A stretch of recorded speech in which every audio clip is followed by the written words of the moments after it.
In today's video, I'm going to teach you how to create a Zendesk ticket. Whether you're new to Zendesk or just looking to refresh your skills, this is the perfect guide for you. Let's dive right into the process. First, you'll need to locate the Add button, which is represented by a plus sign in the top navigation bar of the support section. This is your starting point for creating a new ticket. Once you've clicked on this button, you'll be greeted with a drop-down menu featuring several options. Select the Ticket option. This will bring you to a form that you'll need to fill out. This form is crucial as it gathers all the necessary information for your ticket. Now, let's break down these fields you'll need to fill out. Start with the Requester field. Here, you'll enter the email address of the person who is making the request. If they are already in your system, Zendesk will auto-populate their information, saving you valuable time. Moving on, you'll need to fill out the subject. Think of this as the headline of your ticket. It should be concise yet descriptive enough to provide a quick snapshot of the issue or request at hand.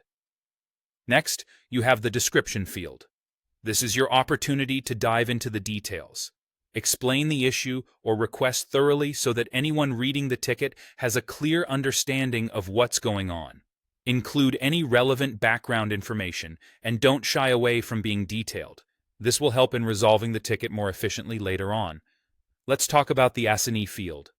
This is where you allocate the ticket to a specific person or team responsible for managing the case. Choose an assignee who is best equipped to handle the issue effectively, optimizing your workflow.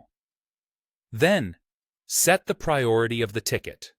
Is this an urgent matter that needs immediate attention, or can it wait a bit longer?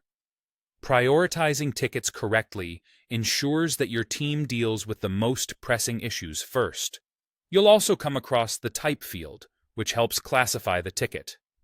Whether it's a question, incident, problem, or task, selecting the right type ensures that it's categorized correctly, improving the process of tracking and managing tickets. Adding tags is another way to organize tickets. These are keywords that you add to tickets for easily retrieval later and for managing performance metrics. Lastly, consider whether you need to add any internal notes.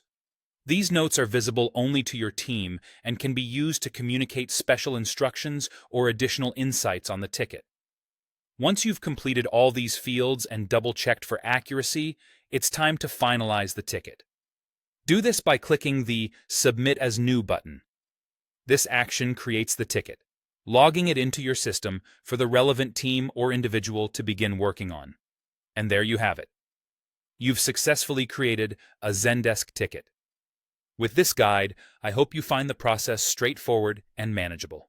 Happy ticketing!